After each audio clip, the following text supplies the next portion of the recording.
ensuring children with thalassemia receive equitable access to national rights and opportunities. President Dr. Mohamed Muiz says primary objective of Maldives 2.0, an initiative aimed at digitizing the Maldives, is to eliminate corruption. And the government maintains its commitment to the fiscal reform measures by keeping state expenditure down by 21.3% by the end of April.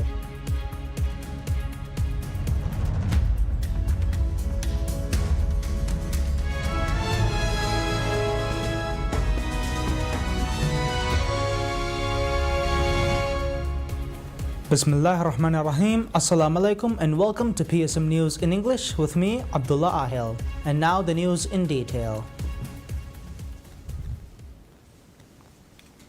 President Dr. Mohamed Muiz reaffirms his administration's commitment to ensuring that children with thalassemia receive equitable access to national rights and opportunities, pledging to address long-standing challenges faced by affected families. In an address marking World Thalassemia Day, President Muiz stressed that the government must take decisive action to improve care and support for children living with the condition, underscoring the need for both words and actions to reflect this principle. Thalassemia remains one of the most pressing health concerns in the Maldives. The president noted that the country has one of the highest prevalence rates of the condition relative to its population globally, with approximately 1 in 18 Maldivians carrying the genetic trait. The scale of the issue, he said, demands greater public awareness and expanded access to treatment. That responsibility, he noted, falls on the relevant authorities who must ensure consistent care and safeguard the health of affected children. The president's remarks also reflected promises made during the 2023 presidential election when he pledged to improve care for children with thalassemia. He assured that his administration would take concrete steps to fulfill those commitments, vowing to rectify issues that have been neglected for years. Beyond policy, President Muiz said he is personally overseeing matters related to thalassemia treatment, listening to experiences of children and their families. While healthcare remains a priority, the president stressed that medical intervention alone is not enough. He argued that children with thalassemia must be afforded the same opportunities as their peers, a principle that must be demonstrated through tangible action. Inclusive education, fostering kind interactions, and creating pathways for economic participation, he said, are essential measures in advancing equality. Ensuring that children with thalassemia are free from discrimination, he added, is a crucial step toward a more inclusive and compassionate nation. For children living in the outer islands, the president noted that the difficulties are even greater. He acknowledged the hardships they endure daily, pointing to the need for stronger healthcare infrastructure and more accessible treatment options. That responsibility, he said, must be shared, urging all relevant stakeholders to play their part in strengthening the treatment system and ensuring that no child is left behind. The president also appealed to the public, urging Maldivians to donate blood and highlighting the profound impact such contributions can have. He called for solidarity with affected children, encouraging citizens to extend compassion and support to those confronting the difficulties of thalassemia. President Dr. Mohamed Muiz says that the primary objective of Maldives 2.0, an initiative aimed at digitizing the Maldives, is to eliminate corruption. Speaking during the 5th episode of the Rayituna Eco podcast, the president explained that automating and digitalizing public services would significantly reduce opportunities for abuse of power, improve access to information, eliminate corruption, and enhance transparency. He noted that under such a digitalized system, the entire government, along with key service providers and private sector institutions, would be interconnected and integrated through a unified network. He also revealed that a draft of the necessary legislation to support this initiative is currently being prepared. The president emphasized that the 4-year digitalization project will be carried out in collaboration with Estonia, a country renowned for its digital advancements. He announced that the Maldives Digital Transformation Summit, which begins on Friday evening, marks the official launch of the initiative. A team of Estonian experts, including one of the pioneers of Estonia's digitalization efforts, will be participating in the conference. The president expressed his gratitude to the Estonian government for their support and cooperation. He further stated that the goal is to realize the vision of Maldives 2.0 within a short time frame. The government, he said, is working to achieve in 4 years what Estonia accomplished in 25, adding that Estonian authorities believe this target is attainable based on their own experience. President Dr. Muiz underlined the importance of change management and public acceptance in the successful implementation of such reforms. He also affirmed that by 2030, 15% of the Maldives' production will rely on the digital economy.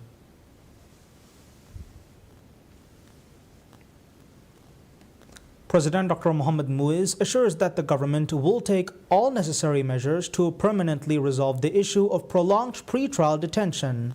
Speaking on the 5th episode of the Rayutunna Eco podcast, the president reaffirmed his administration's commitment to identifying both immediate and long-term solutions to this deeply concerning issue.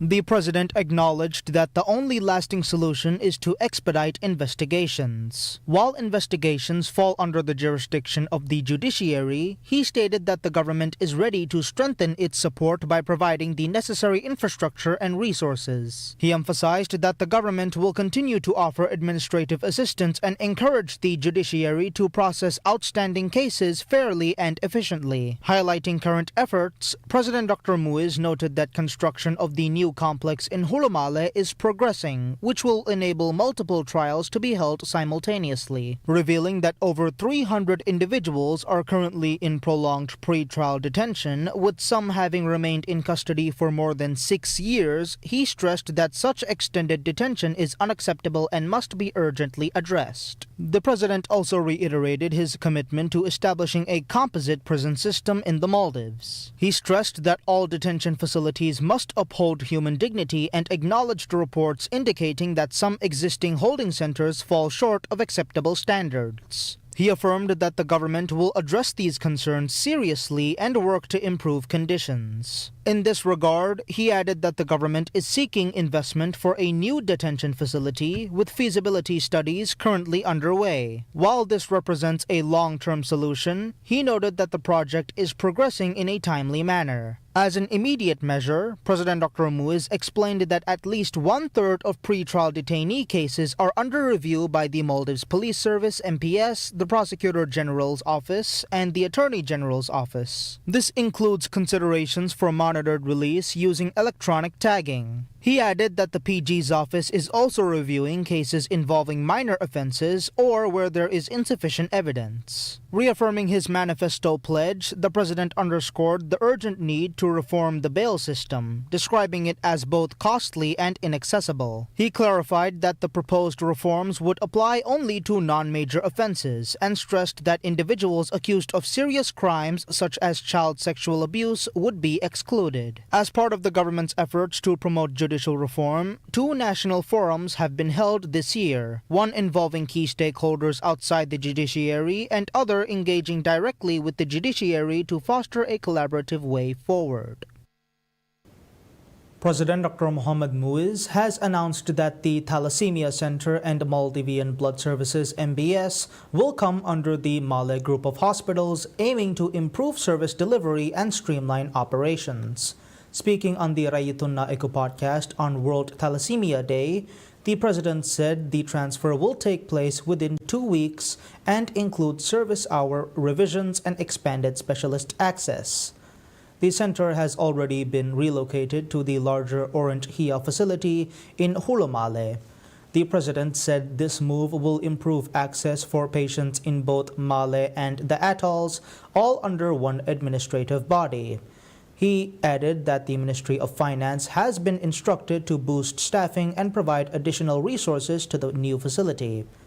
Highlighting government efforts, he noted 14 patients have received state-funded bone marrow transplants, with plans to expand access. A new thalassemia hospital is also in the pipeline, with contractor agreements expected soon. The Orantia facility was completed by the MNDF after delays by the original contractor. It was handed over to the Ministry of Health on May 8th. The Ministry of Finance and Planning figures shows the government has maintained its commitment to the fiscal reform measures by keeping state expenditure down by 21.3% by the end of April. The ministry, in its weekly fiscal developments report, revealed that total state revenue had reached $875.5 million by May 1st, with total expenditure reported at $778.2 million.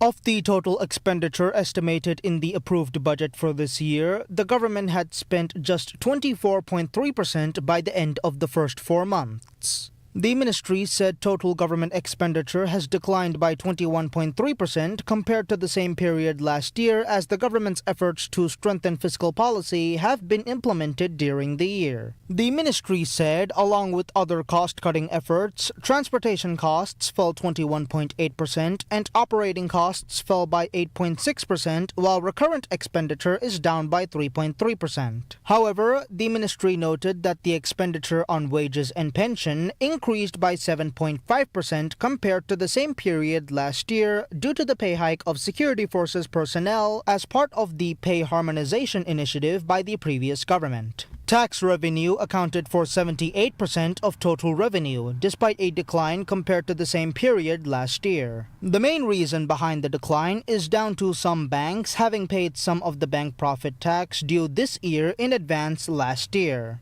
However, with the growth of the tourism sector and the recent tax hikes, the state revenue from taxes related to tourism has registered an increase. According to the figures, non-tax revenues so far this year increased 32.3% over the same period last year. The ministry said that resort land rentals accounted for 20.1% of the revenue. The government has secured 34% of the total revenue and grants earmarked in the budget approved by the parliament in the first 4 months of this year. The government on Thursday held discussions to explore human resource development in Islamic fields through collaboration with the University Islam Selangor, Malaysia. The discussions were held during the meeting between Minister of Islamic Affairs Dr. Muhammad Shahim Ali Said and the Vice Chancellor of University Islam Selangor, Malaysia, Dato Professor Dr. Muhammad Farid bin Rawi Abdullah. According to the Ministry of Islamic Affairs, during the meeting, discussions were held regarding human resource development in Islamic fields through collaboration between the ministry and the university. Additionally, the ministry said that discussions were held during this meeting regarding seeking the university's assistance in developing guidelines for hosting an international Quran competition.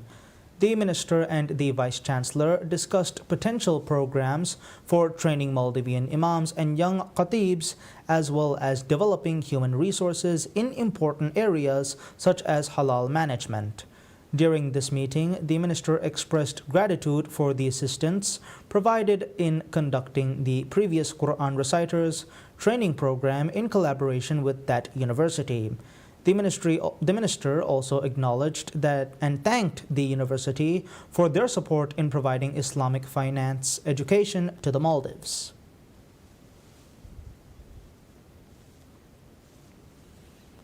China's ambassador to the Maldives, Kong Xianghua, says that the Sinamale Bridge, a key infrastructure link between Male and Hulu Male, remains in excellent condition 7 years after its opening. His remarks follow a recent inspection conducted by a team of Chinese engineers.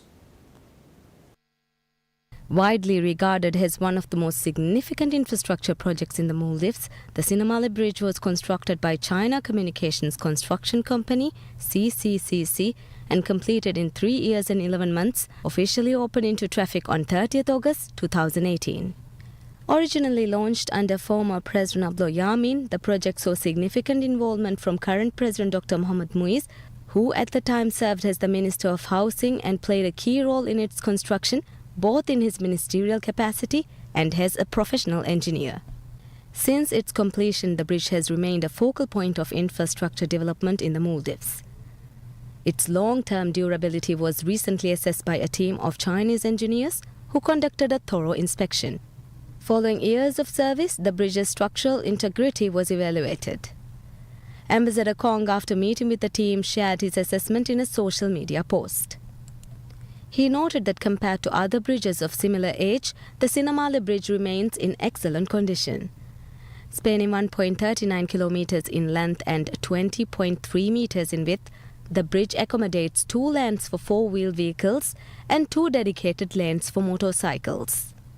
With an investment of $300 million, the bridge remains a critical asset for the Maldives. The project was funded through a $100 million grant from the Chinese government, $170 million from China, and $30 million contributed by the Maldivian government. To ensure its continued upkeep, the Maldivian government has announced an agreement under which the Chinese government will provide 3 years of maintenance work free of charge. Additionally, efforts are underway to train Maldivians in bridge maintenance, with a team of Maldivian engineers participating alongside the Chinese inspection team. Ambassador Kong expressed optimism about the involvement of young Maldivians in future maintenance efforts.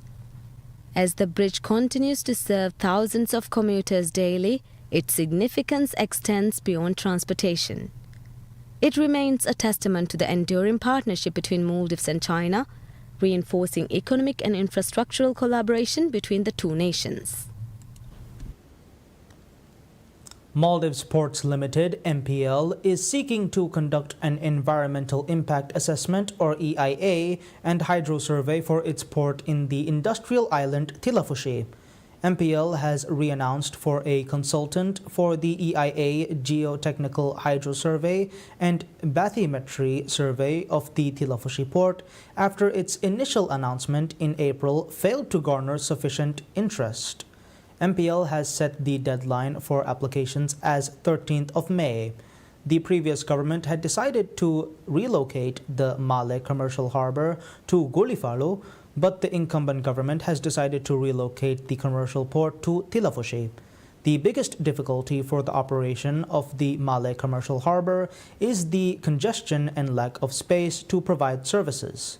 To find a solution, MPL is already working on the construction of a 30-meter quay wall at Tilafushi. MPL had earlier said that it takes between 5 and 9 days to unload a cargo ship. However, it said the duration can be cut down to just 2 or 3 days when the port is relocated to Tilafushi. The government has planned the relocation in phases, and once the relocation is complete, the port in Male is said to be converted into a transshipment port. MPL aims to relocate the port to Tilafushi within the next 2 years. In addition to the Male commercial harbor, the government is planning to relocate the North Harbor and T jetty operations to Tilafushi.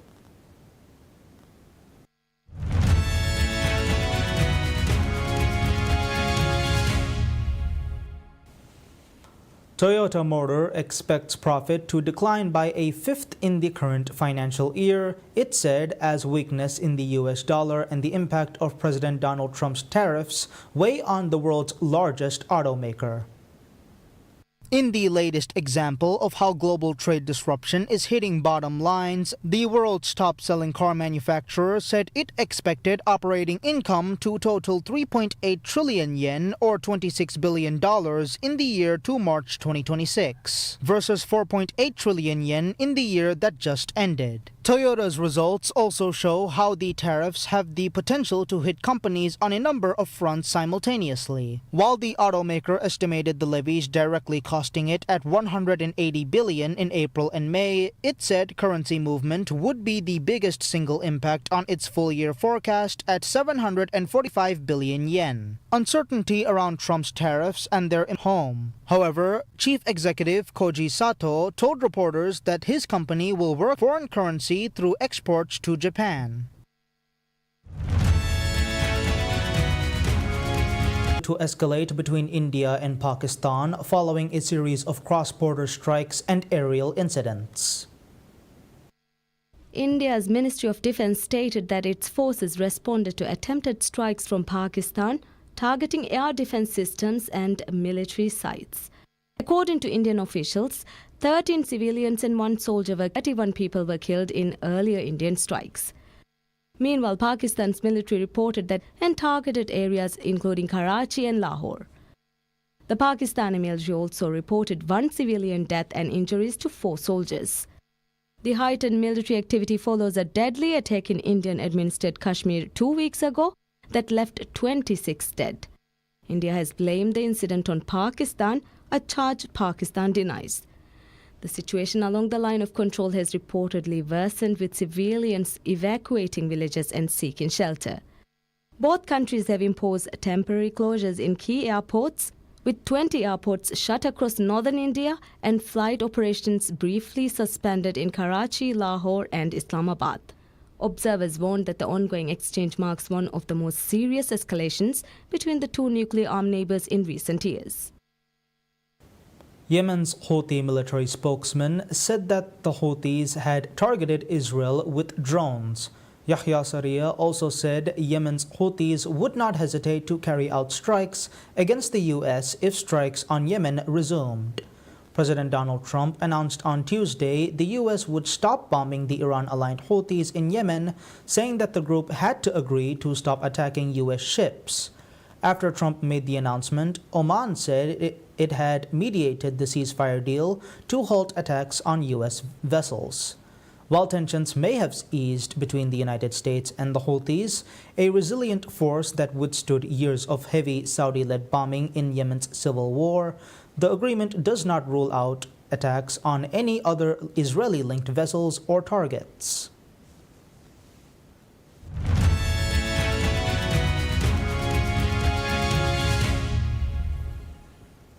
Looking at sports, FIFA announced that the Maracana Stadium will be one of 8 venues across Brazil to host matches at the 2027 Women's World Cup, the first edition to be held in Latin America. The 2027 tournament will take place across 8 iconic venues in Brazil, including the legendary stadium in Rio de Janeiro. Matches will also be played in Belo Horizonte at the Mineirão Stadium, Brasilia's national stadium, Fortaleza Castelao Arena, Porto Alegre's Beira Rio Stadium, Recife's Pernambuco Arena, Salvador's Fonte Nova Arena, and Sao Paulo's Itaquera Arena. Scheduled from June 24th to July 25th, 2027, the tournament will feature 32 teams competing over 64 matches, promising a vibrant celebration of football across Brazil.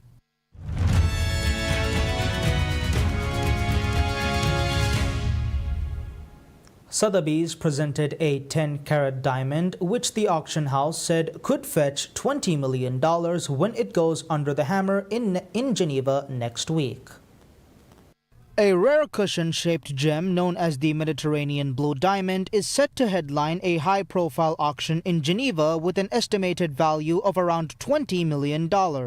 Mined in South Africa, the diamond showcases a striking fancy vivid blue hue, one of the rarest and most sought-after color grades in the world. Jessica Wyndham of Sotheby's, who is leading the sale, noted that the market for colored diamonds remains exceptionally strong. The diamond will be auctioned as part of Sotheby's high jewelry collection, which also features a range of other rare colored gemstones. The collection was previewed to journalists in Geneva ahead of the live auction scheduled for May 13th at the Mandarin Oriental Hotel. For reference, a similar vivid blue diamond sold for nearly $69 million at a Christie's auction in Geneva back in 2016.